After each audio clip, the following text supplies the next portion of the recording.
أعوذ بالله السميع من الشيطان الرجيم بسم الله الرحمن الرحيم alhamdulillah wasalaatu wasalaamu ala rasulillah.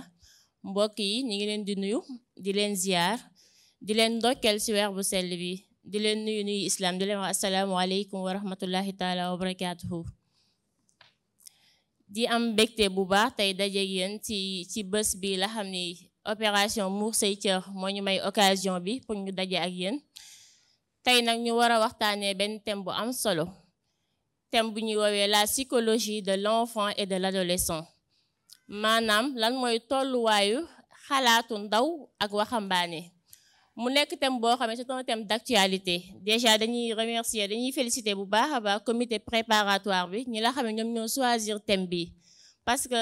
c'est un thème boo xam ne c'est un thème d'actualité, maanaam mi ngi ñëw ci heure bi ñu ko soxlawee. parce que bu ñu seetluwee jamono bi léegi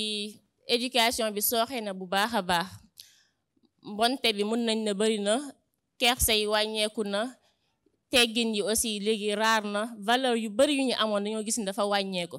lan moo ko waral? est-ce que waajur yi léegi dañoo démissionné ci éducation bi ñu bàyyeeku réseaux sociaux yi, wala ñu ngi góorgóorlu bu baax seen éducation mais dañoo comprendre ki ñu amal affaire. maanaam xale bi ñu amal affaire kooku lan lay réfléchir? est-ce que moom ak même philosophie de même réflexion la am ak adulte bi, wala moom c'est à part? est-ce que aussi xale yëpp ñoo bokk ñu ñuy réfléchir? loolu nekk na ay interrogation yoo xam dafa am solo, dina baax ñu teg ci suñu loxo ñu taxaw saytu ci pour jéem a trouver ay solution bi la xam ne ñu mën a éduquer suñu doom yi. parce que jur doom neex na loolu, mais aussi c'est une très lourde responsabilité. comme ni ko yonent bi alayhi salaatu wasalaam waxee rek, mu ne waajur bu nekk sàmm la te yawmal xiyaama dañ la laaj liñ la dénkoon ana naka nga ko sàmmee. donc mu nekk responsabilité boo xam ne on sera interrogé, benn bés na ñëw ñu interroger ñu. donc effort bu ñu def rek pour jéem a xam seen psychologie pour mun leen yar da ciy am solo. maintenant thème boobu ki ñu koy defal suñu sœur la Aïda Samb, madame Dieng, nekk personne boo xam personnellement man daf ma marqué. su ma fàttali ko bi ma ñëwee première année université di fréquenter mosquée bi, en ce moment moom moo nekkoon amira de l'association des élèves et étudiants musulmans de Dakar, AEMUD. macha allah mu nekkoon une personne très disponible et ouverte. nekkoon nañ ku ma marqué, je me rappelle da doon topp ci man parce que en ce moment maa ngi doon soog a voilé wu, mais dafa ma doon topp ci man tout le temps ni ma boo bëggee jàng alxuraan kaay ma boole la ku la jàngal. bu activité amee aussi da la doon insister pour nga ñëw assister. donc tey jii occasion la suñun pour ñu témoigner ko suñu cet sentiment de gratitude bi ñu am ak reconnaissance boobu. Aïda Samb, madame Dieng, nekk dans koo xam ne mi ngi jàngee université Cheikh Anta Diop. foofu la amee maîtrise en sociologie. après mu def une formation professionnelle en psychologie conseiller. actuellement elle est psychologue conseillère au centre d'orientation scolaire de Louga depuis 2015. sur le plan du cursus militant,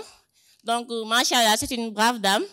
foo ko gis à chaque fois mi ngi ci waar ba mi ngi góorgóorlu bu baax ci diine ji. donc moom moo doon jiite jigéen ñi de l'association des élèves étudiants musulmans de Dakar, AEMUD, de 2011 à 2012. ensuite pendant 5 ans mu jiite li ñuy woowee l'association des femmes musulmanes du Sénégal, UMF, donc Union des femmes musulmanes du Sénégal, UMF. donc depuis 2015, après depuis lors mi ngi Louga foofu lay exercer en tant que psychologue conseiller au centre d'orientation. donc dañuy jox kàddu bi suñu panéliste Aïda Samb, madame Dieng. donc je crois que vraiment elle est à sa place. le choix n'est pas par hasard, ne s'est pas fait par hasard. donc Aïda, asalaamaaleykum wa rahmatullah, bismillah. Assalamualaikum warahmatullah. Alhamdulillahi wahda, wassalatu wassalamu ala man la nabiyya ba'da. ginnaaw bi ñu sante yàlla julli ci yonent bi sallallahu alayhi wa sallam, ñi ngi am mbégte lu rëy di dajeek suñuy mbokk jullit ci bërëb bi di leen ndokkeel ci weer bu barkeel bi, di rafetlu déplacement yeeg teewaay bi. ndax liggéeyu opération Muur Say Cër la, waaye suñu liggéey la. ndax dañuy jàpp ne liggéeyu islam moom tool bi dafa yaatu te fu waay nekk rek nekkal fa moroomam, ku ne mën nga bay sa waar. kon ñi ngi remercier association bi ci ay action wam nga xam ne ñu ngi koy suivre di ko topp depuis 2016 su ma juumulee ñoom Amir Ismaïl ak équipe bi yépp ñi ngi ma fekkoon Louga depuis 2016 muy seen première année boobu ba tey nag juguñ ci di leen suivre di topp seen action yi ci Facebook di xool liggéey bi ñuy def macha allah la quwwata illa billah yàlla na yàlla fay leen yiw te dëgëral seen taxawaay seen tànk fi ñu ko teg yàlla buñ ko tekki ba keroog ñuy sàngoo suuf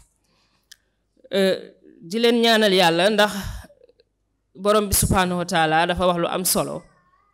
mu ne wal muminuuna wal muminaat ba'duhum awliyaa'u ba'd jigéen waaye gëm yu góor yeeg waaye gëm yu jigéen ñi ay péete lañ lu ñuy def dañuy digle lu baax di tere lu bon kon defe naa ni am nañ yaakaar ne ci loolu la opération bi nekk ñuy rafetlu taxawaayu mbokk yu góor yi bu baax a baax a baax ndax yonent bi sallallahu alayhi wa sallam li mu wax ci former xale bu jigéen macha allah ñu ngi ci loolu parce que waajur sax dañ ne bu yaree ñaari doom yu jigéen dig nañ ko ci aljanna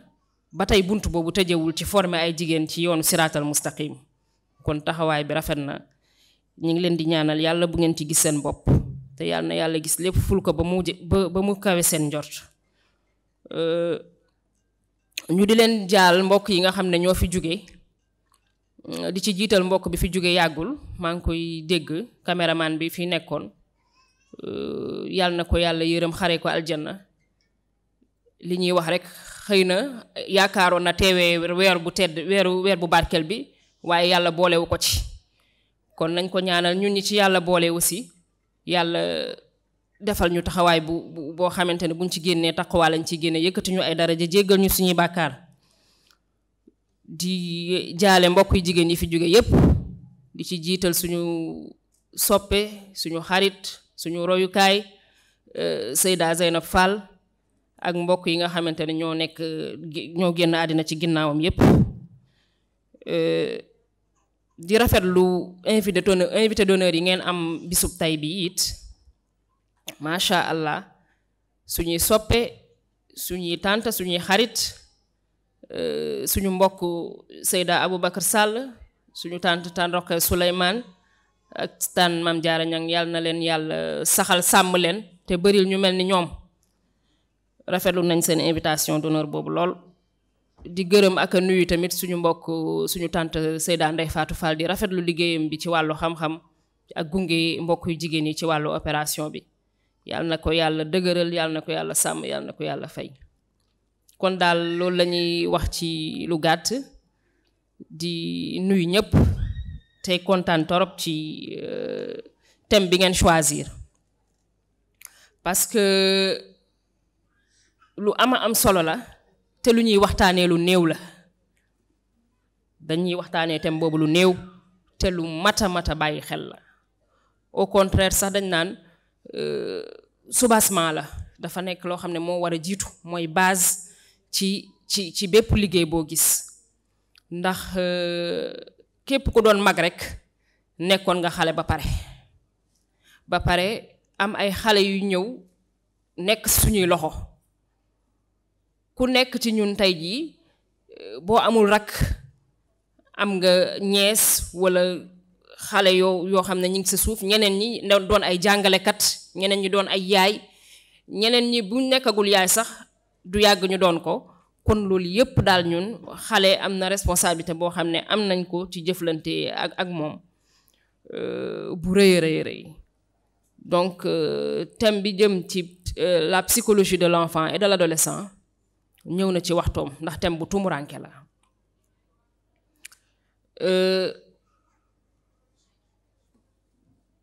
maa ngi doon expliquer Ismaïl ne ko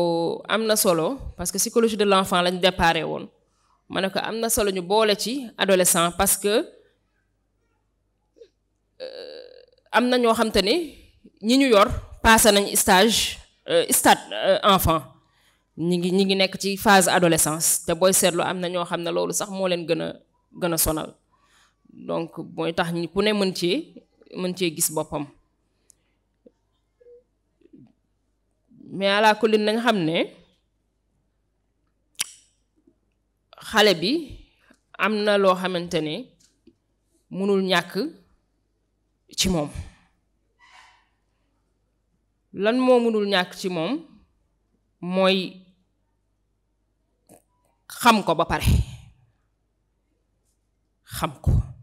xam kan mooy xale. ndax tey jii boo déggee psychologie xam-xam bu jëm ci wàllu xel la, science mentale, naka la xelu xale bi di doxe, di fonctionner, naka lay gisee àdduna, naka lay jëflanteeg àdduna, loolu moom moo jiitu lépp. donc science boobu la, science mentale la, science du comportement la. action yi nit ki di def, naka fan la ko teg, fan la jaar ci moom, lan moo ko waral, loolu moom mooy psychologie. donc boo déggee psychologie du développement moom mooy jaar-jaaru nit ki bi mu nekkee xale ba ni muy jëmee mag.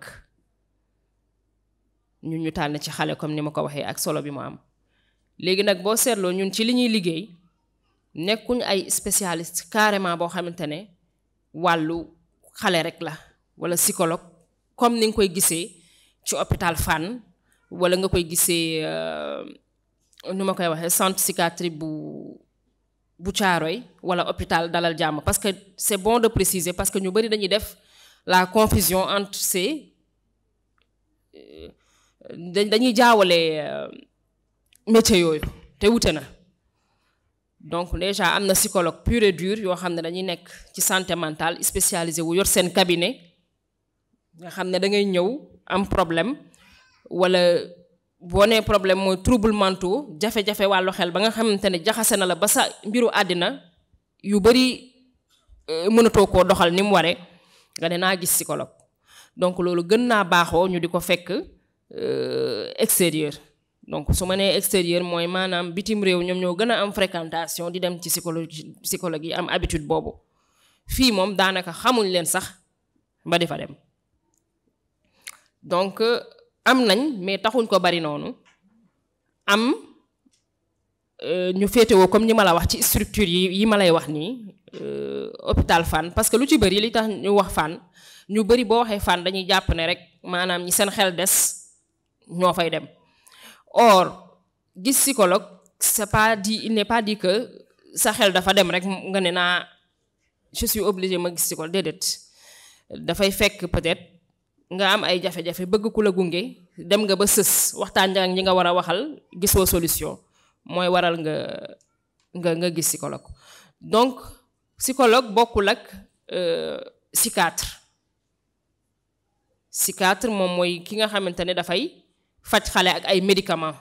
problème yi xale bi am mu di ko faj ak ay médicaments. wala sax doomu aadama yëpp lay faj. ku am problème mental ñoom ñooy faral di interner nit ñi am problème yi gën a compliqué psychiatre yooyu ñoo leen di téye. mais bu dee koo xam ne dafa gën a spécialisé wu ci wàllu xale duñ ko wax psychiatre mais pédopsychiatre lay doon. pédopsychiatre donc ñooñu médecine lañ jàng ba jeexal doog a spécialisé wu ci wàllu xale, moo tax ñu leen di wax ci pédopsychiatre. donc bu dee psychologue conseiller comme ñun ñi ngi féete ci centre yu bari au niveau des régions comme ni ma ko waxee. man maa ngi exercer Louga. Dakar aussi am na 3 centres, Castor, Pikine Guédiawaye ak Rufisque.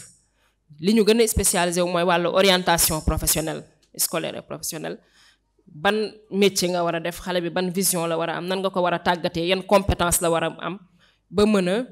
exercer lu bari. mais loolu yëpp bala nga ko xam faaw nga xam mooy kan, xam profilam, xam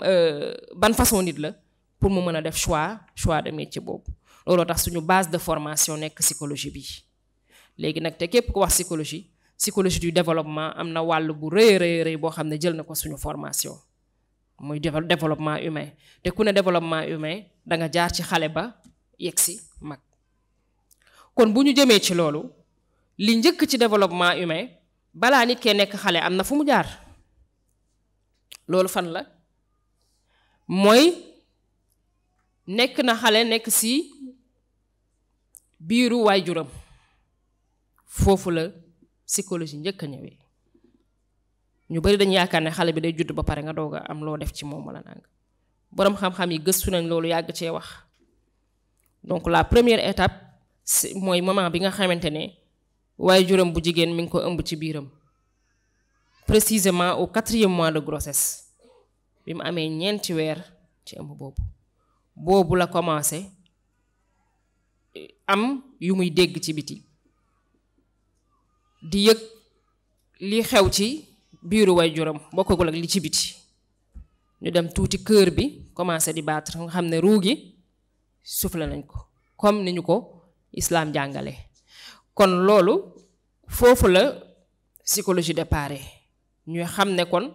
waajur am na responsabilité bu rëy ci doom rawatina waajur bu jigéen waaye nag ak ka nga xamante ni moo ko gunge ci ëmb boobu di ko tette di ko wan yoon ba nga xamante ne xale bi cadre bi muy nekk lu baax la fay dégg lu dëppoog li nga xamante ni moom lañ bëgg mu doon ëllëg fa la koy déggee mu jëm ci lu mel ni wàllu son yi yaayam di wax bu dee alxuraan lay tari da koy dégg bu dee lu baax lay def da koy dégg bu dee mara de taal musique lay déglu ma ngi cee déglu kon nañu xam ne mbir mi tàmbale bi foofu la kon bu ñu jàllee ci loolu yàlla dogal ki nekk ci biir bi di dem ba génn nga xam ne mi ngi doon dégg respiration battement du cœur yaayam ak place ci biir fi mu nekk foofu ko yàlla nekk di ko sàmm ñu dem ba 7 mois 8 mois muy dégg bruit extérieur yi jóge ci biti kon ba yàlla dogal mu génn su génnee nag commencer interagir ak environnement bi nga xamante ne extérieur la mooy nit ñi wax ak moom di muy commencer di leen xool di gis gestes yi nga xam ne mi ngi ci yoon bi ci biir loolu dafa am benn psychologue bu mag moo xam ne moom dafa jàng xale def évolution ci ay stade ay yoon chaque période mu wax ne fii la xale bi tollu 0 ba 2 ans am na lu ñuy xaar ci moom am na lu muy mën foofu lay commencer di nekk en contact ak ay objet lu mu gis bëgg ko laal bëgg xam lan moo ci nekk bëgg ko toucher nga yaakaar ne kii li muy jël di ko sànni ak li muy yëkkati di ko kii da koy def noonu rek mais defu ko au hasard yaramam ak objet yi lay comparer lu mu jot day xool nu mu koy defee boobu mi ngi jàng àdduna ci ngay yëkkati dara mu sànni ko ci suuf làmb dara kii nga defee ne ay action yu muy def noonu la rek mais noonu la ko yàlla tàggatee ci développement wam noonu lay def tamit bu gisee ay nit ñu mu xamul des fois mu di leen bañ parce que am na kanam yoo xam ne moom la fixé jàpp ko ba pare bu gisee ñeneen da koy daal di jaaxal bu jugee foofu mu dem entre 2 ans ba 7 ans mën nga ne période bu yàgg la waaye am na ay évolution yu ci am parce que foofu la xale bi di commencer di for ay baat même avant 2 ans sax di ngay gis muy commencer di wax ay maataa di boole di for dara au fur et à mesure muy dem dina commencer di wax commencer di am ay baat yu muy for su demee ba ci beneen moment bi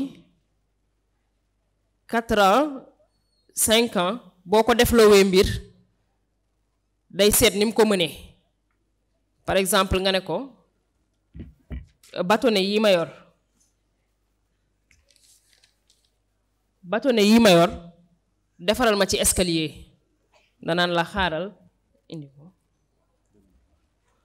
danaan la xaaral ma jëlee ko yi gën a ndaw ba yi ci gën a suuf ba yi gën a jëm ba nim gën a kawe parce que xelam foofu la toll. moo tax des fois ci wàllu jàngale dafay am solo bu baax a baax kiy jàngale wala kiy yar mu xam xelu xale bi fan la toll parce que bu ko bëggee sëf wala mu bëgg koo forcer loo xamante ni nii xelam àggagu fa rek problème day am. moo tax baax na lool stade bu nekk mu xam fan la xelu xale bi toll. donc li ma la wax ci 2 ans ba 7 ans noonu mi ngi jéem mais li muy def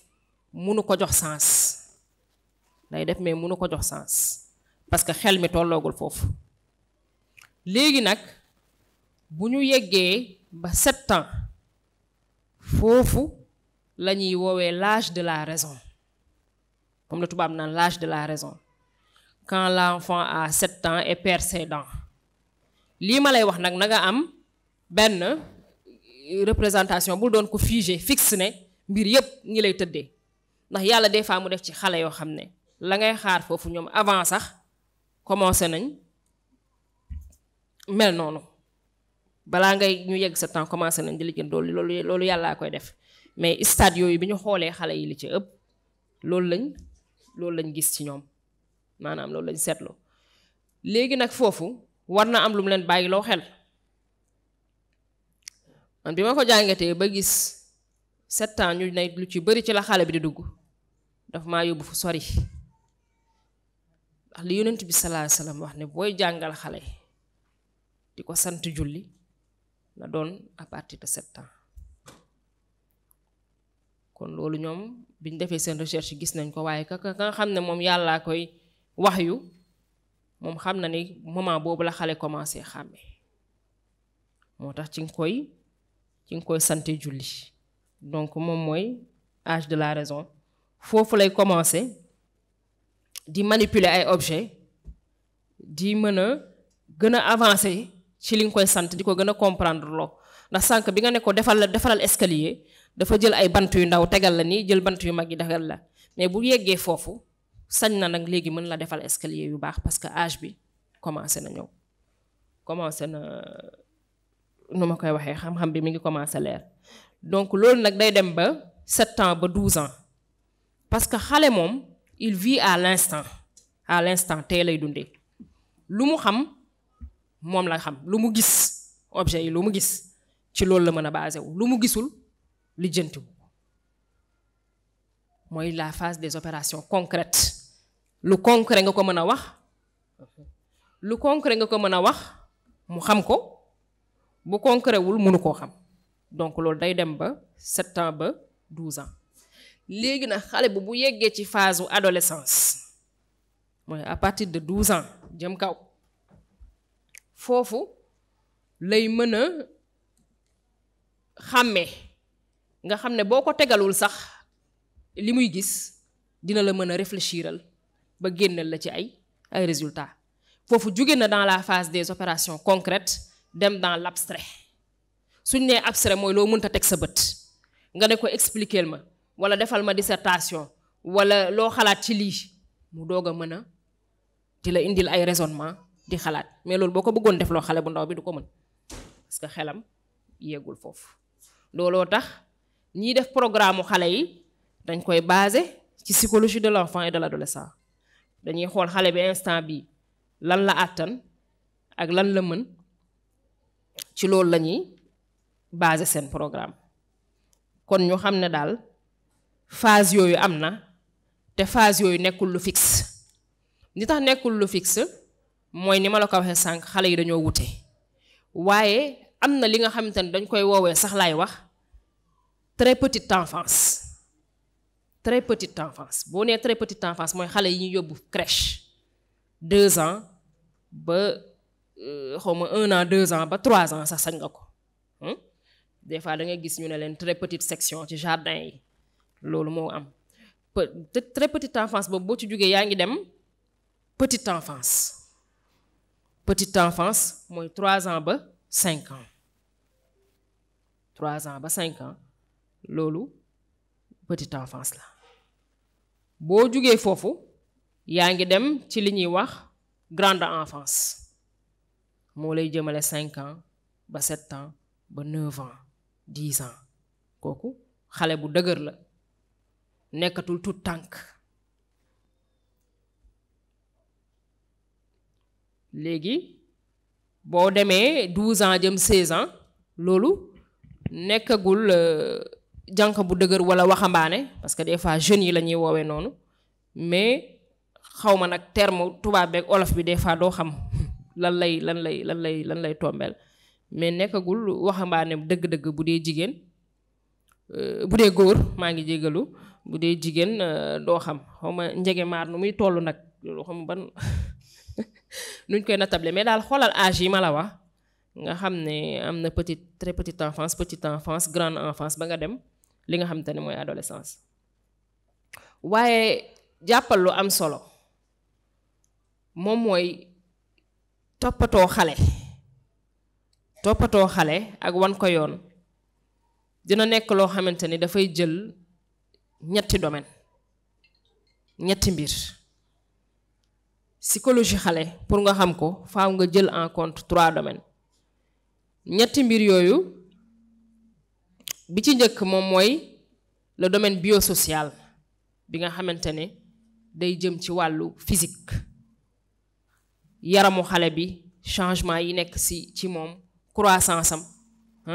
noo koy loolu moom mooy li njëkk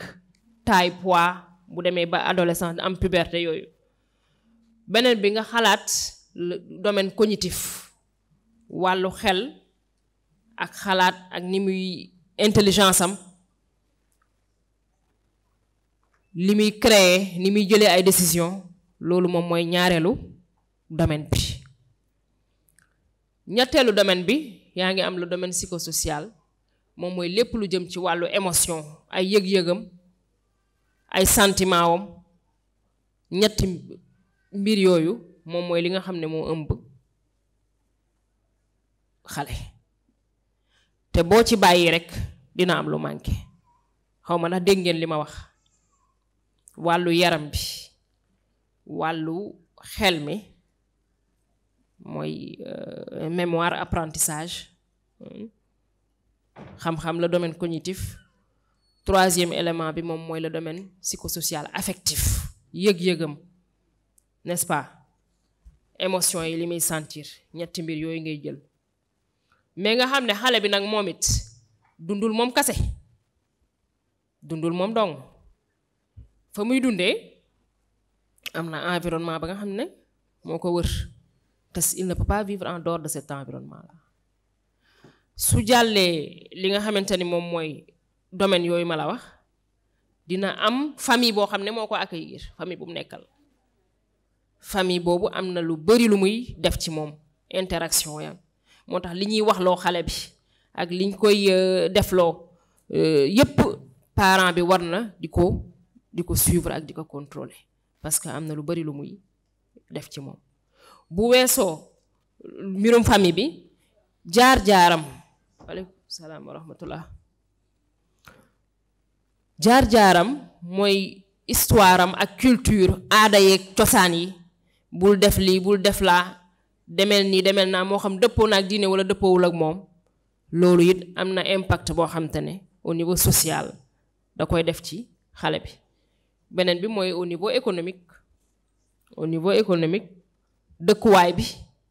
ak yaayam ndax day liggéey wala liggéeyuwul ñi mi faral di nekkal loolu beneen impact la boo xam ne dafay am ci xale bi kon boo jugee ci moom ci jëmmam li ma la wax moom ngay def si moom environnement bi muy nekk it war nga koo ñoŋal lu mat a bàyyi xel a ngi noonu parce que am na benn psychologue boo xam ne moom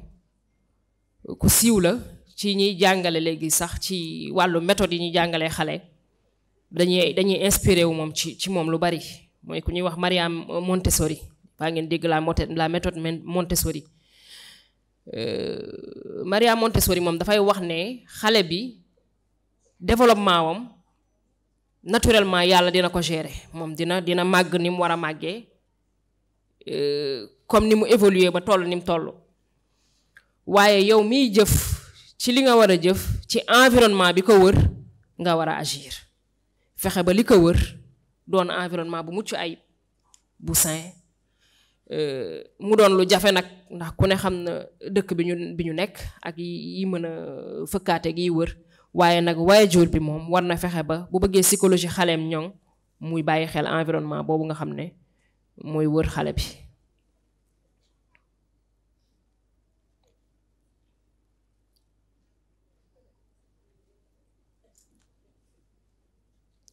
ñoo xam ne aussi xale bi dafay am ay difficulté moo xam ku ko yàlla na too wala na toowu la ko dafa am difficulté yoo xam ne day dajeek xale bi moo xam difficulté yoo xam ne si wàllu problème moteur la doxinam ak doxalinam ni muy doxee am wala ci yaramam mooy xale yi ngay gis ñu am handicap wala yooyu am xale yoo xam ne problème mu dégg la ñuy am ñoo xam ne problème mu lecture bind calculer yooyu yépp am na ay spécialistes yu koy jël en charge donte néew nañ nag waaye ku ko ci détecté da nga war a référer ci structure yi ma la wax sànq nga xam ne di nga mën a dem jàppalanteeg ñoom ba ñu mën la dimbale bu baax ci mën a saafara problème yooyu nga xam ne xale yi dañ koy jànkonteel.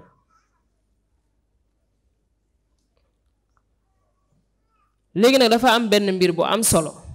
bu mat a bàyyi xel mu jëm ci wàllu cerveau xale suñ ne cerveau mooy bopp bi ne ci xel mi fi mu ne cerveau xale dafa fragile dafa malléable maanaam dafay matagul maturagul kon dafa laaj benn toppatoo boobu li ci njëkk li boroom xam-xam yi digle ci wàllu psychologie moom mooy na am empathie waaw suñu waxee empathie mooy au-delà de la sympathie yëg-yëgu nit ki xale bi sentir na ñi ngi koy protéger ñi ngi koy taf ci yaa ngi koy taf ci sa bopp lu ama am solo la loolu dafay màggal xale day màggal xelam am attitude bu douce ci envers l'enfant loolu lu mat a bàyyi xel la buy jooy nga di ko nax loolu kenn du ko jàngal benn waajur sax waaye ñu bañ ko sàggane parce que sàggane ko mën na indil xale bi dépression wala mu doon ko agressif parce que dañ ko sàggane bàyyi cerveau bu muy jooy ba xol bi di tàng bay bàyyi noonu loolu dafa jara moytu donc uuf bi ngay uuf xale beeg fonk gi nga koy fonk ak taf bi nga koy taf sa bopp terewul dàkkoowul ak di ko teg ci yoon ak di ko wan yoon di teg ay règles yoo xam ne moom la amee waaye empathie boobu ngay defal xale bi it war ngaa fexe ba entourage bi ma la wax sànq ñoom it ñoo am empathie boobu mu bañ a am ci yaay ji kase nañu tàggat suñu bopp ci bañ a di sàggane xale ak di ko bañ a wan cofeel ak mbëggeel parce que loolu moom mooy tax cerveau am gën a développé wu gën a mu gën a doon ku mucc ayib donc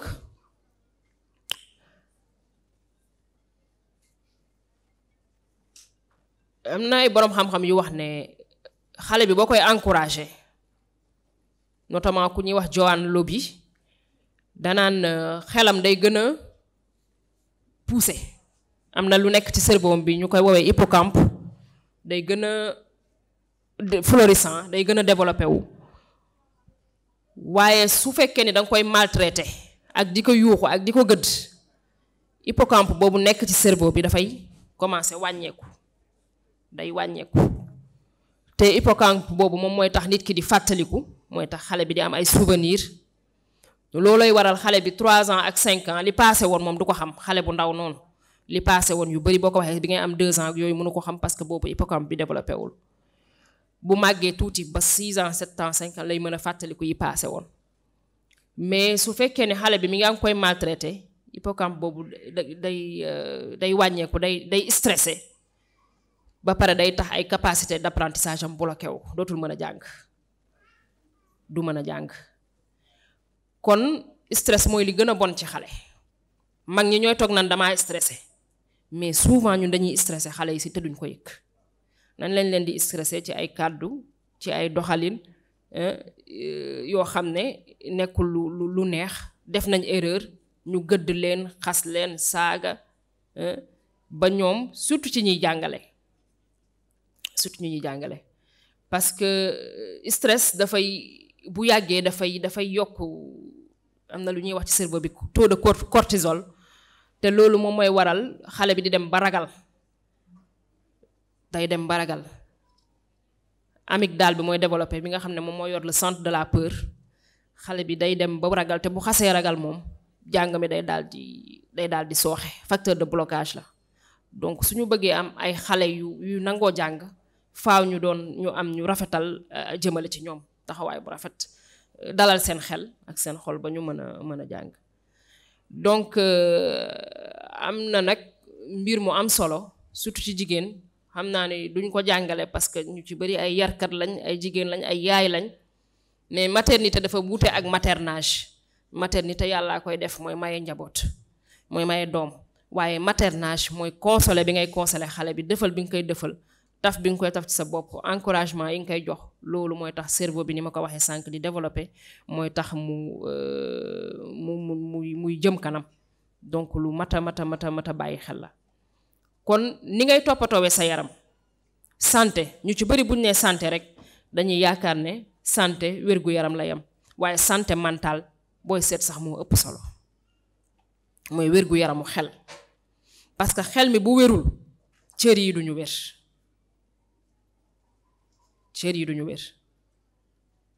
parce que ki am ay problème ci ay xalaat wala ay souci wala mu stressé day dem ba yaram bi moom tamit day wuyu stress du dara lu dul une réaction normale yaram bi mooy wuyu ci li xel mi gis par exemple ñu toogoon nii rek lu doy waar tëll lu waaye lu ñëpp ragal xaw ma nag lu muy moo xam jaan la wala loolu nga gis ku ci nekk am na nu mu koy sentir donc émotion yi foofu lay génnee kii daw na kii yuuxu na kii tiit na kii paralysé na loolu mooy réaction yi te pourtant effet bi li am li la tiitloo ci bopp bi la nekk mais ci cër yi ñooy wuyu donc loolu la donc daal boo bëggee xelu xale bi mucc ayib jox ko affection bu doy mooy li njëkk parce que cerveau xale li ma la wax sànq ñetti mbir ñoo fa nekk liy toppatoo yaram bi cerveau primitif nga xam ne mbirum lekk ak naan ak yaram bi lay jël beneen bi cerveau émotionnel li nga xam ne mbirum affection bi li ma la wax yëg-yëg beeg sentiment yi lay jël beneen bi cerveau rationnel mbirum xel mi jàng bi ñun ñu bari nag dañuy toppatoo jàng bi rek mi ngi avancé jàng naag jàngul fekk na ñetti mbir yooyu ñooy daje xel mi xol bi ak nu ma la ko waxee yaram bi kon boo ci bàyyi mu sooxe rek nga xam ne mais li gën a doy waar mooy li boroom xam-xam yi dëppoo ci ay recherche yu mujj moo xam ay chercheurs du Canada la wala des États-Unis France ñoom ñépp li ñu wax mooy cerveau émotionnel boobu nga xam ne mooy sentiment yi ma la wax na nga toppatoo xale bi moo gouverner sax yeneen mbir yi mooy xalaat beeg jàng meeg yooyu yëg-yëg yi bu baaxul toppatoo bu baaxul bu nekkul ci amul ay sentiment yu baax ci xale bi dootul jàng bu baax yaram bi tamit dina sooxe waaw loolu lu mat a bàyyi xel la pour am capacité intellectuelle bu baax il faut que affection bi ñuy jox xale bi mu doon affection bu doy waaye nag ñu bañ a jaawale affection ak surprotection ndax am na ñoo xam ne dañu taf xale bi seen bopp ba mu ëpp ba jàpp ne moom mooy centre du monde lijjantiwul keneen deful maanaam àddunaam sax ñun ñu bëgg ko téye bëgg ko dundal te fekk na tollul noonu nag yàlla santuñu loolu war nañ ko gunge jox ko li ko war mais moom it dafa am cër ci dund bi kon buñ ko surprotéger parce que surprotection li muy indi mooy souffrance bu mu gis rek wala jaaxle bu mu gis rek du ko mën a gérer wala bu problème amee du réfléchir wala du lii mais ragal lay gën a wane du mën a débrouiller pour génn ci situation kon baax na torop des fois xale bi nekk ci problème nga ne ko noo koy solutionner yow sa jëm bopp yaa ngi koy gunge mais doo ko def à sa place bàyyi ko mu def ay erreur nga ne ko nii ak nii jubbanti ko mu bàyyi mu muy jànkoonteeg ay jafe-jafe àdduna tuuti bu dëgg tuuti di mën a dellu ginnaaw. beneen bi ñuy toppatoowee cerveau xale mooy def ay exercice maanaam sport lu am solo la. sport dafay defar esprit dafay defar xel du yaram rek lay tàggat de mais day tàggat xel mi tamit donc depuis tout petit de xale bi lu mu nekk xale da nga koy tàggat ci sport ndax cerveau bi dafa soxla oxygène bu bari li ñuy respirer lu ci bari dañuy yaakaar ne ñun la bakkan bi rek la mais cerveau bi da ciy jël 33%. te sport mooy tax loolu mën a développé wu. léegi nag pour xale yi sawar ci sport aussi ñun dañu war a des fois di ànd ak ñoom ci sport bi di ci bokk bu ko defee ñoom ñu ciy sawar lu am solo la. beneen mbir bi comme ni ko ñëpp di defee mooy une bonne nutrition toppatoo yaram bi boo bëggee toppatoo cerveau xale bi amal ko kii bu baax. nutrition bu baax muy lekk gu baax ndax loolu tamit dafay agir ci mental bi fruits et légumes yi muy lekk des fois lu ci mel ni ay huile d'olive yooyu aussi dafay agir kii xam naa dinaa ko bàyyeeg ñiy def nutrition mais ñu xam ne bu ñu jël luñ jot rek jox ko xale bi mu lekk li gën ci consommation mooy li nga xam ne yow boo ko mënee defaral sa bopp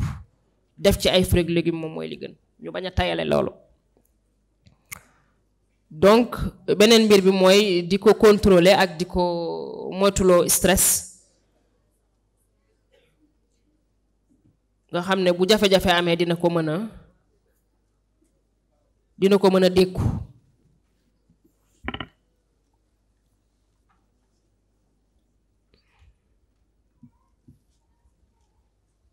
xale bi aussi war na mën a doon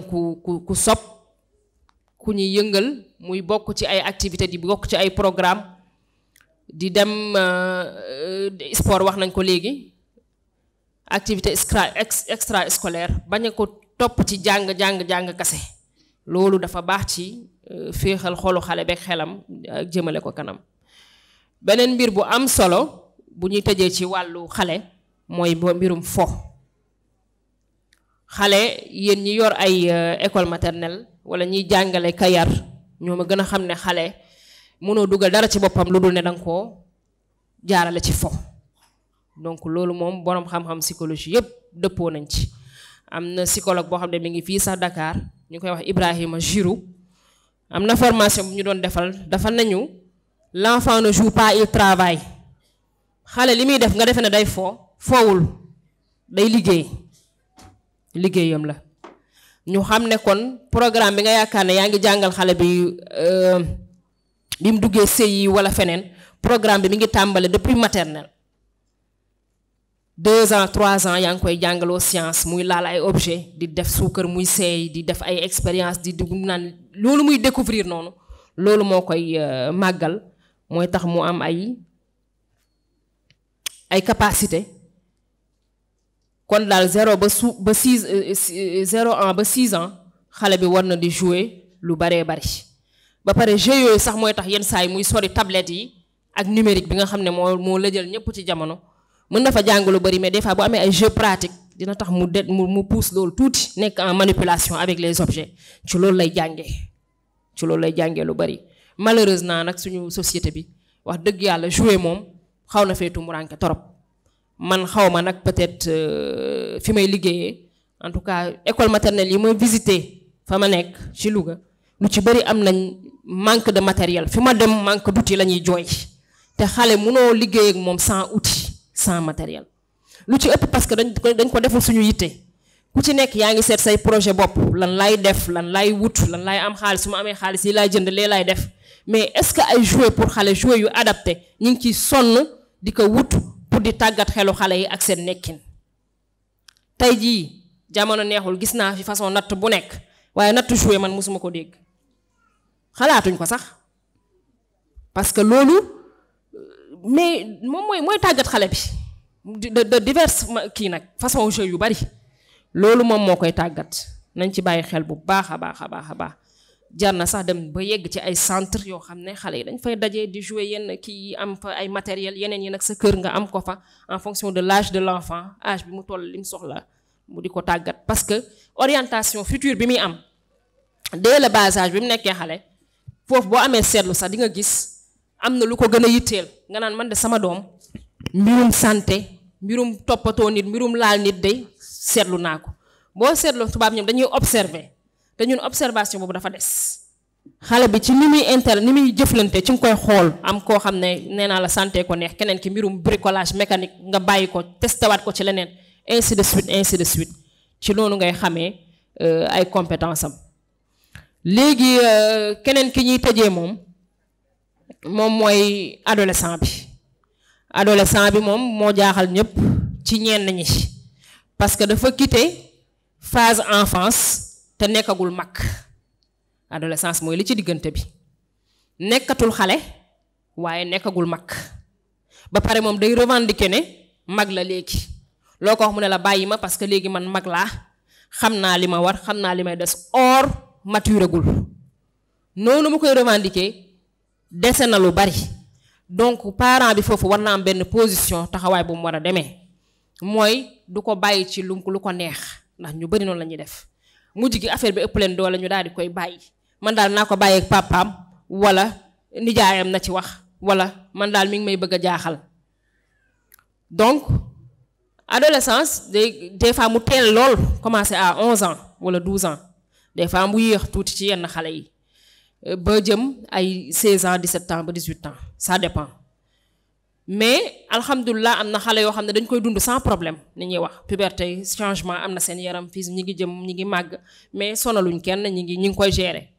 alhamdulilah bul dégg adolescence rek yaakaar ne ñëpp am crise de l'adolescence am noo xam ne nag wax dëgg yàlla moom macha allah sonal na leen torop foofu nag moom laa la wax bul bàyyeeku ba ëpp naa ko bàyyeek ñeneen waaye bul rigide ba torop ne dama koy nii lay jaar li ma wax lay def déedéet ñaari côté yëpp bu mu ëpp doonal koy waxtaan ak moom bu ko bàyyeek boppam waaye bul doon koo xam ne danga koy kii parce que danga koy dimbali ci phase boobu phase bi dafa difficile même ci yaay ji sax gisoon xale mu nekk xale ba mu yàgg nga gis muy màgg des fois ñu bari da leen di ragalloo changement yi am sama doom ji nekkatul xale nga di ko observer di ko yërëm muy daw sa yaram waaye nag loolu mook àddina ñoo ànd ku nekk xale di nga màgg waaye di ko jàppale ba mu jaar ci phase boobu parce que phase bu fragile la ni xale fragile noonu la fragile mi ngi jëm mag am agression externe yi gën a bari li nekk ci biti di ko gën a agressé muy gis lu ne dëkk bi nga xam ne ñun ñii mag sax pour nga moytu day jafe asumalaak ñoom ñi nga xamante ni ñoom ñooy xale donc lu mat a bàyyi xel la ñu jara jàppale lañ parce que wax naa sànq nañu xool nu ñuy tàggatee xale yi ci jeu ak liñ soxla ba ñu mën a màgg bu rafet accompagner leen sur le plan psychologique mais adolescents yeeg adolescentes yi aussi soxla nañ accompagnement ci seeni besoin ñoom parce que ku ci nekk besoin yi nga am besoin xale bi bokkul ak besoin adolescent yi boo ko jaawalee rek du kii du door donc da nga koy xoolal ñoom li ñu bëgg surtout réseaux sociaux yi nga xam te moom moo leen sonal torop gën a réfléchiraat ci programme yoo xam ne dina leen attirer dina dëppook seen jamono dëppook seen diine lu am solo loolu tool bu yaatu la tool bu yaatoo la boo xamante ne macha allah liggéey ngi ci parce que xale yaa ngi màgg ñi ngi leen bëgg a tàggat ci diine am na ci lu leen àddina di woo faaw ñu xoolaat expérience yi foofu pour mën a construire seen personnalité te mu am solo lool des fois ci phase boobu góor ñi nanan man de jigéen ñi dañ naan xàmmeetuma sama doom ji changé na góor ñi commencé démissionner ñu xam ne la psychologie de l'enfant yamul ci jigéen rek wax naa ni kenn ëppalewu ko ci ndax école maternelle la ñuy wax langue maternelle la ñuy wax maternité maternage mais góor ñi bu ñu jàppul ci psychologie bi ba yegg ci topp bi du yomb kon ñoom it dañu war di saytu xale bi di ko xool di jàppale si yaay yi bien que ñoom ñoo ëpp liñ fay ñàkk nekk mais seen kéem kàttan ñu koy saytu. Donc di déglu xale bi meilleur moyen bi ñuy mën a jëflante xale muy xale bu ndaw bi wala ku mag ki communication la. Même xale bu ndaw bi dóor li ñu jàpp mooy li war a mujj boo demee ba ñàkk pexe, mais bu dee objectif bi nga bëgg ci wàllu yar li nga bëgg mën nga koo am bul jaar ci dóor. Parce que dóor bi ak yuuxu yi yépp bul yaakaar ne ci yaram bi la yem de mi ngi ci xel bi am na lu mu fay jouer. boo ko defee rek am na lu mu fay jouer yuuxu bi nga koy yuuxu ak kon yow yaa war a njëkk a ménager sa bopp. Parce que nit ki bu gérewul boppam gérer stressam toppatoo boppam mënul toppatoo xale loolu na leer. yow des fois problème yi ngay am moom ngay transférer ci xale bi yaakaar ne moo la tooñ fekk defu la fekk yaa ngi ko mi ngi la léegi damaa énervé dama sonn dama stressé fekk moom defu la dara pourtant. Donc kon ñun nañu defaraat suñu santé mentale ñun mag ñi pour mën a yor xale yi. Donc communication daal muy xale rawatina ci adolescent boo ko mënee am mooy lépp mu dem ba rus la mais bu mu la rus boo xamante ne yow lay rus boo fa nekkul mu def leneen mais na ragal boromam. Nga jox ko ay mbir wan ko danger yi ne ci mbir yu bari di waxtaan ak moom foo toll ba da ngay nekk koo xam ne du ngeen amante relation bi na rafet au lieu que muy am communication keneen mu di ko am ak yow. Kon loolu moom mooy li nga xam ne moo gën a mën a faj lépp. Di ko orienter aussi ci mu am métier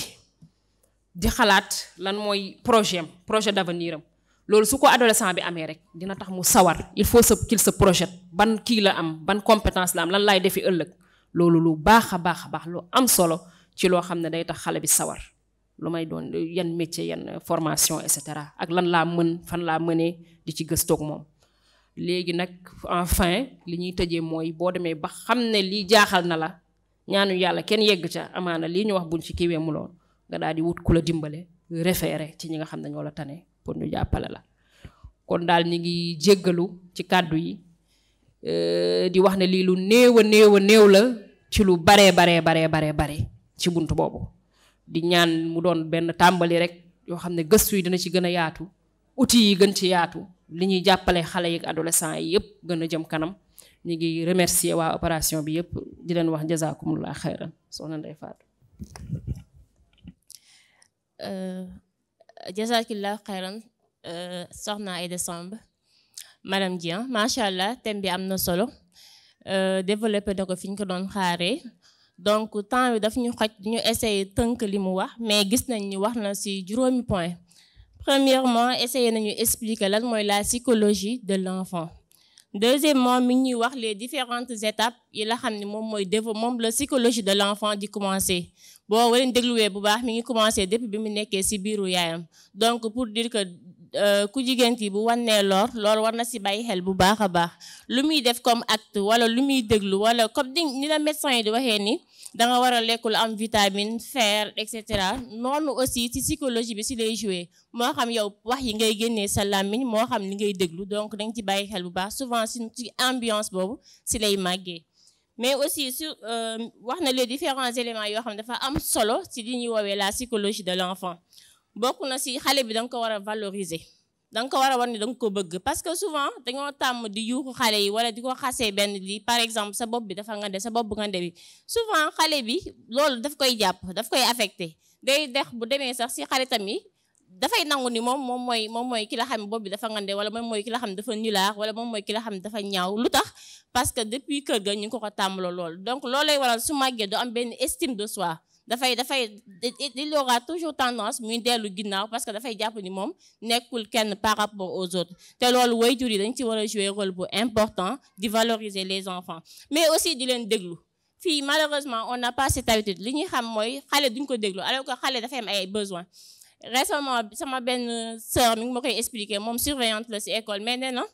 benn jour xale yi dañoo ñëw ñoom ñëpp ñu triste kenn nangul wax ñu toog ci boolu añ ji mun leen soo leen waxulee man tamit duma lekk ñu ne ko lan la ñu leen di déglu mu di ko nekk naan man suñu kër kenn duma déglu su ma waxee ñu ne ma noppil genre yooyu rek lañ doon wax pour te dire que l'enfant aussi dafay soxla ñu koy déglu di ko déglu ci déglu boobu ci ngay mën a xamee li baax li nekk ci bopp bi nga mën ko ci aider mu évoluer ci mais aussi li bon li nekk ci bopp bi nga mën ko ci aider pour mu dañ ci bopp bi mais aussi ñu éviter di stresser enfants yi comme ni mu ko waxee stress ni mu bonee ci mag ni ko raw la bonee ci xale parce que loolu xel nangu na ko sagam mag la mën a causer yenn feebar yi la mën a handicapé carrément kon waxatuñu xale parce que xale cerveau développé wul à ce point mais l'autre chose mooy comme ni ñu waxee élément yu important 4e point bi mu ñëw mooy élément yoo xam ne dafa important pour développement pour aider xale bi mu développer li la xam moom mooy cerveau bi bokk na si yim si doxee mooy di ko aider mi def sport dafa baax si doomu aadama baax na si ñëpp xale aussi c'est la même chose mais aussi di éviter di ko surprotéger des fois dañ koy bàyyi mu demal boppam tout le temps que ñu am ay mesures yoo xam ne dañ koy accompagner mais aussi ñu koy jox muy lekk gu sell si ñëpp la baax rawatina si xale mais aussi muy foo xale mënul tout le temps mu nekk comme mag jàng lire du foo non loolu daf koy handicapé day tax ni mu war a développer du ko développer par rapport ak yeneen morom mi donc yooyu nekk na ay éléments yu am solo yu ñu si jox temps bi permettre ñu développer yenn éléments yi foofu la ñuy yem d'autant plus que am na ay questions yu fi ñëw que dinañ ko jox mu essayer répondre si très rapidement. Première question ki dafay laajte mu ne est-ce que normal na yenn comportement yooyu gis ci xale bu am moins de 2 ans comme le fait que muy gaaw a mer wala bi ñu def cours ba ci yàgg mi nekk di dóor bopp bi ci miir bi wala genre ne loolu est-ce que normal na ci xale.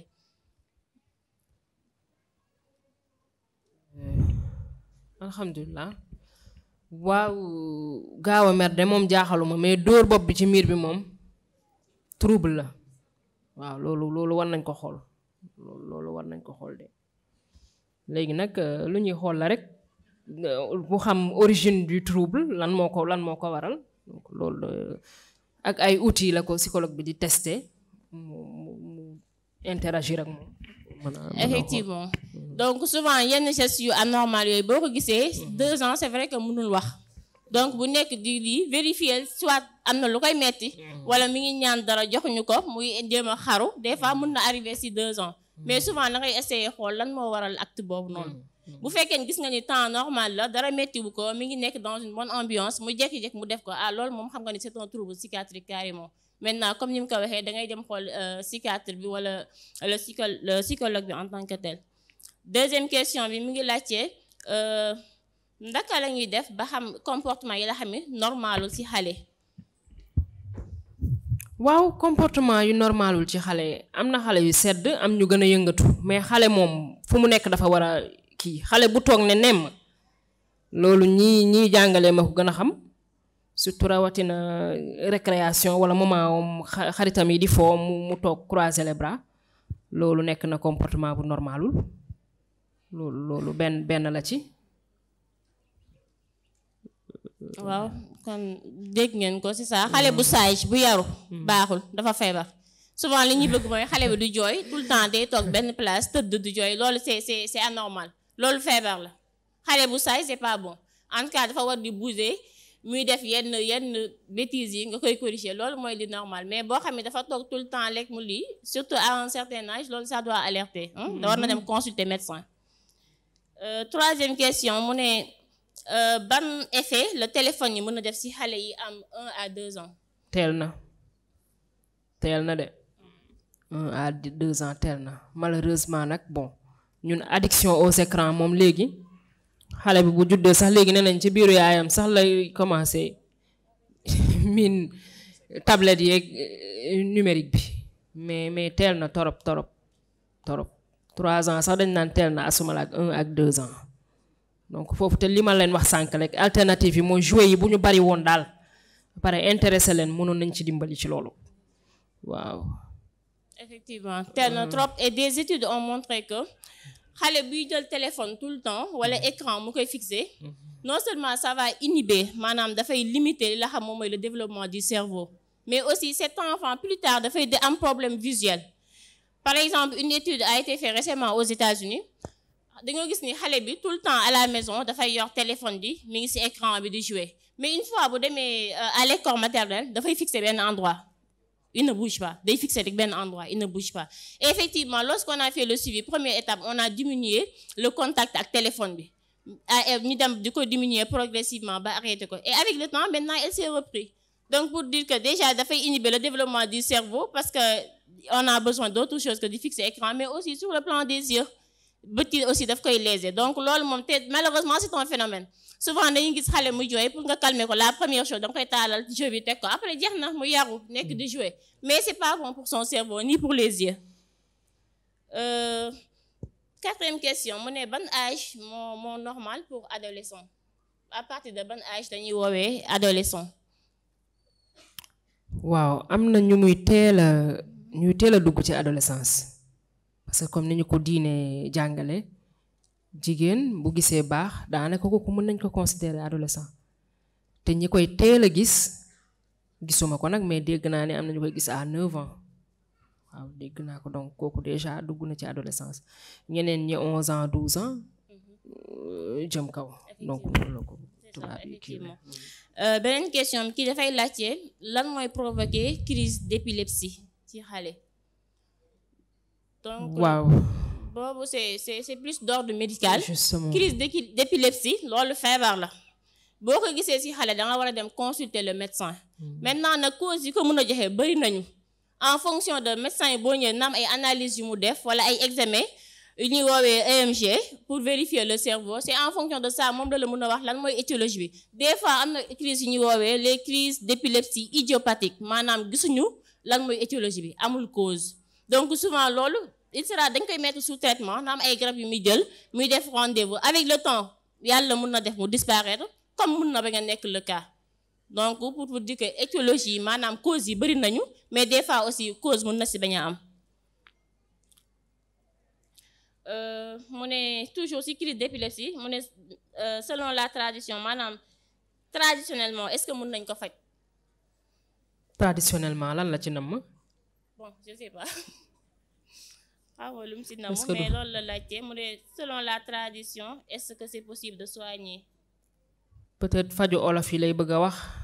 mais bon man de maa ngi ko gën a gis ci faju tubaab crise d'épilepsie parce que comme ni ma la wax sànq action yi dal nit ki yëpp cerveau bi moo ko commandé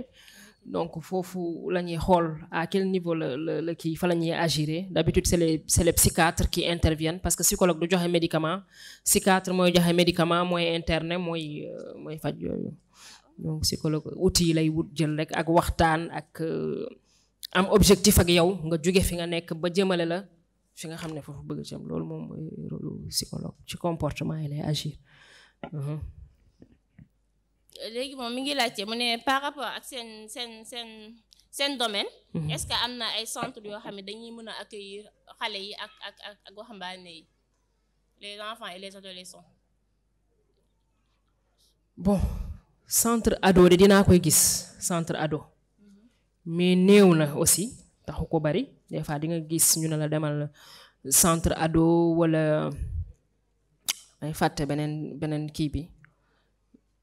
ci région yu nekk dina fa am waaye man li tax sama xel dalul mooy ni ma ko bëggee moo des ñi nekk ci centre yi assistants sociaux yi ak waaw ñi topp xale yi foofu ñun ñëpp ay jullit lañ mais jëfin doxalinu islam bi mu bëgg ak li ñu namm ci projet tàggat xale yi ci diine war nañ ko mën a dëppale xaw ma ndax li may expliquer yéen a ngi koy comprendre ndax bëgguma ñu dem ñu wax leen mbirum centre rek adolescence moytu leen wala garab yaa ngi fii wala pilule yi je sais pas donc war na mën am une réflexion islamique ak ay projet islamique yu leer yoo xam ne ku fa ñëw dinañ la teg ci yoon ba nga xamante ne daal day dëppook diine waaw mooy li ma doon wax sànq rek donc am na yu fi état bi teg mais bon taxul bari noonu bon am na ci région bu nekk loolu la. kii dafay laajte mu ne ku nekk xale boo xam ne depuis bi mu nekkee xale ci psychologie am ci wàllu xalaatam dafay stressé wu tout le temps mu ne te daf ko raté depuis le début mu ne kooku est-ce que actuellement lan la war a def ndax xam dafa war a dem gisi psychologue wala lu mu war a def. kooku de bëgguma accuser directement parce que cas bu ne cas la comme ni ma ko psychologue yi dañ naan l'enfant est unique mu ne bul jaawale benn xale ak moroomam bu la ne l'enfant est unique mooy benn xale yamul ak moroomam loolu dafa mat a bàyyi xel ñun ñi yor njaboot sax mu boo ci seetloo boo ci yoree ñetti bant kii ni mel ak kee na mel ak kee fa ngay jaarale ak moom du benn loolu yàllaa ko bindee noonu donc bokk na ci liy dimbali xale bi ci loolu ñu jàngal ko xalaatin. xale bi dafa am benn vision du monde boo xam ne parent bi da koy def ci moom boo xam ne da koy xalaatloo xalaat yu rafet di ko wan yoon di ko kii mais bu dee ci milieu bu stressant la juddoo wala mu yaroo fa nga xam ne defante wala yu sew wala wax wala brimade rek moo fa am loolu da koy topp ba adolescence loolu cause la ci. léegi nag étant adolescent mag jëm na mag moom nag na jël en charge boppam gis na li ma wax ci moytu stress ak psychologie yëpp parce que tey ji problème mentaux yi AVC ak coow yi nga gis yëpp lu ci bëri fii la nekk stress te jaru ko fi lu ñëw am na solution donc bu waxtaanee rek mën na gis pexe waaw. donc loolu la kooku daal li ñu koy conseillé mooy na waxtaan ak doomam. Parce que loo gis daal ci communication lay jàllee. te stress boo gis am na sabab lan mooy sabab bi il faut nga waxtaan ak moom. def la tout ba xale yi bu ñu rusee ñu wayjur surtout ça parce que wax ji mooy suñu rusee wayjur yi soo leen gisee dañuy normal temps bi nga nekk ak ñoom ñëpp dañuy normal mais bu ñu génnee kër ga beneen nit la ñuy nekk te loolu dañ ko fiy gis ay exemple récemment ñu ngi ñuy wax benn exemple boo xam ne koo xam ne day dund sunna macha allah doomam yi da leen yar si diine et tout mais ndaxte doom ji su génnee dem école dafay simmeeku muy def kii TikTok di ko def si lii bi kooku beneen kiwam collègue am moo ko gis TikTok naka yow ki ma gis dafa mel sa doom la te pourtant bii génn kër ga dafay muuru macha allah dem jàngi et tout donc kooku li ñu koy gisee mooy c'est parce que dafa rus yaay ji xëy na moo tax am comportement bu baax mais bu génnee leneen lay def te pourtant nee na moom def na li mu war yëpp yar na ko si dina def na lu mu def mais je pense que xëy na relation bi waroon a am miinante bi moom moo si amul. donc daal essentiellement en cas de stress waxtaana la xale bi nga xool lan mooy source de stress bi soo ko mënee bloqué rek nga mën ko bloqué donc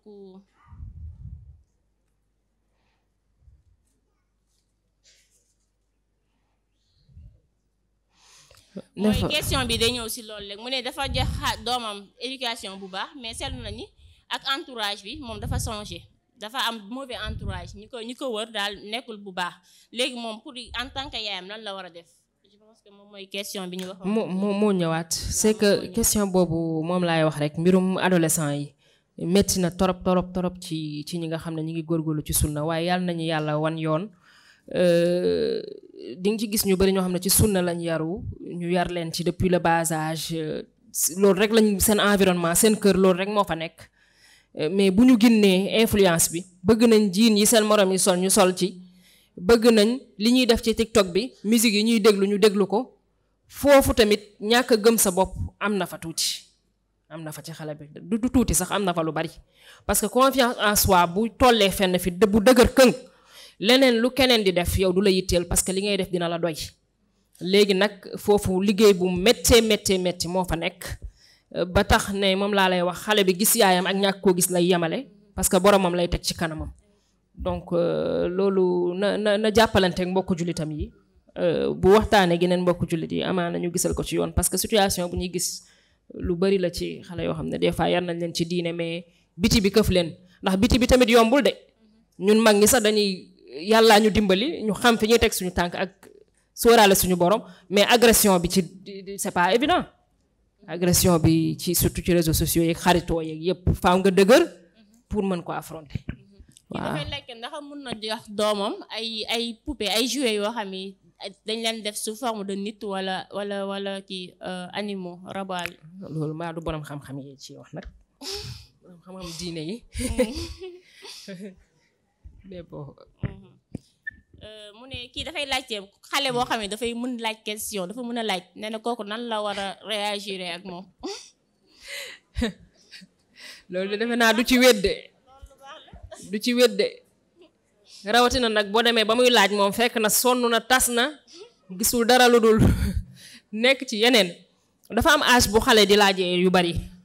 na wax âge bi bu dee xamu ko it xam naa 6 ans 7 ans moom foofu laaj yi takkar naa sa na fa lool jëm kaw donc ay nee nañ métier de parent amul parent da ngay jàngat rek di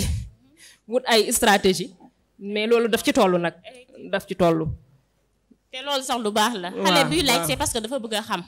loolu kay lu baax la boo amee temps la rek dee ko tontu. boo demee ba amuloo temps wax la nga ne ko waa bindal question yi après su ma wàccee nañ si waxtaan loolu lu baax la parce que da nga koy jàngalaale yaa ngi koy répondre mais yaa ngi koy jàngalaale donc loolu moom lu baax la ah. moo gën mu noppi de moo gën mu noppi. mu ne lan mooy solution waxambaane boo xam ne moom du wax du communiquer. waaw ñàkk communiquer nag day mettil jàppalante parce que ku waxul li ci moom yow mënoo koo xam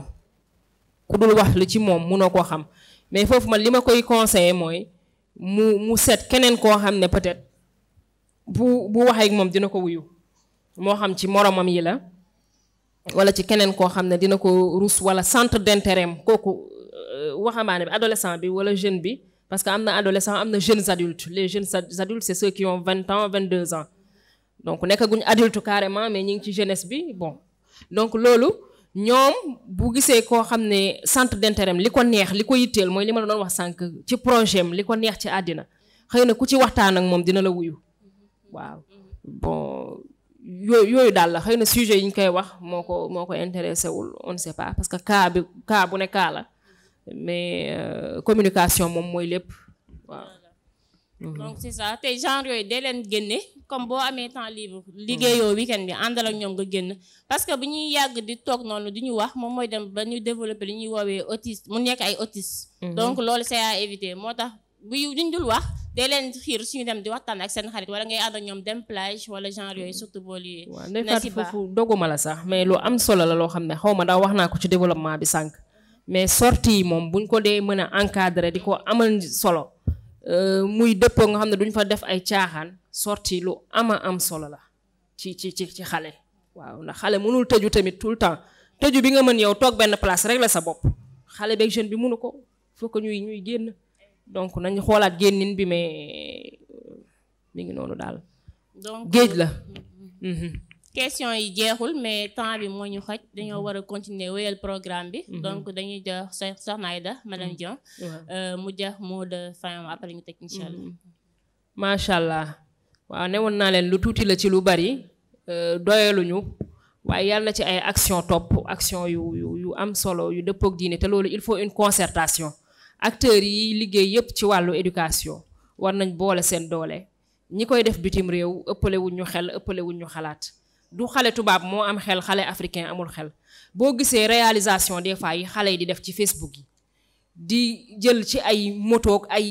weñ ak ay kii ba di ci def oto man réalisation boo ko gisee dama naan nit ñi lu tax lii duñ ko promouvoir te doo ko gisee télé wala feneen Facebook rek nga ko mën a fekk loolu c'est extraordinaire c'est excellent et c'est à promouvoir te yooyu yëpp defuñ ko moo xam ci wàllu orientation xale yi seen capacité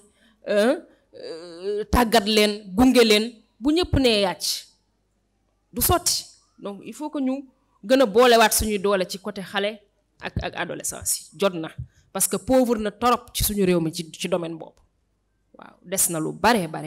comme ni ma ko waxee sànq parents yi aussi bu ñu bàyyee yar bi éducateurs yi rek ne ñoom kat jox naa ko sama doom wóolu naa leen ci déedéet observation bi sa doom kenn mënu la cee remplacer sama yaa doon wax naan bët bi yaay di xool doom kenn mënu ko xoolee kon yow war nga di superviser li muy def di xool bu dee même bu dee kii fii la nekk maternelle petite section grande section objet yi muy touché nga ñëw di ko xool di am di wax ak maîtresse bi li nga gis ci moom day tax kooku gën a am ay information ci xale bi di ko suivre xale da ngay am jotam di ko suivre ñeneen ñi fu ñu wuteñ dañuy suivre xale bi di ko observer di ko déglu di waxtaan ak moom am jotam di ko bàyyi xel de très près ci la lu bees ci moom nga mën koo xam ci wàllu comportement kon daal nu ma koy waxee ñi ngi jaajëfal ñëpp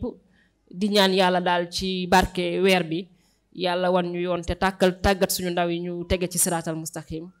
musal leen ci yi nga xam ne mooy fëkkaate rawatina mujjum jamono ji ñu nekk kon ñi ngi jaajëfal ñëpp di remercier waa opération Mour Say Thieur yëpp macha allah jazakumullah xeyran ñu ngi lay jaajëfal yow tamit Soxna Aïda di ñaan yàlla mu fay la mais aussi mu yokk xam-xam bi bu baax donc di wax lekk am na ñu poser seen question sûrement nekk na ay question yu leen ñor on amuñu temps pour répondre ko mais après mën nañu remonter information bi léegi luñ ci xam léegi incha allah nañ leen tontu donc ñi ngi jéggalu si manquement ngi bu baax di ñi ñaan borom bi subhanahu wa taala mu jéggal ñu bépp bi rëcc buñ fi def asalaamaaleykum wa rahmatullah bul dem ci caaxaan te naga sori fu ñu koy defee bul dem ci fo bul dem ci caaxaan te naga sori fu ñu koy defee bul dem ci fo bul dem ci caaxaan te naga sori fu ñu koy defee bul dem ci fo bul dem ci caaxaan te naga sori fu ñu koy defee jàngal sa diine mooy sa ndam te loo ci xam nang ko jëfee bul dem ci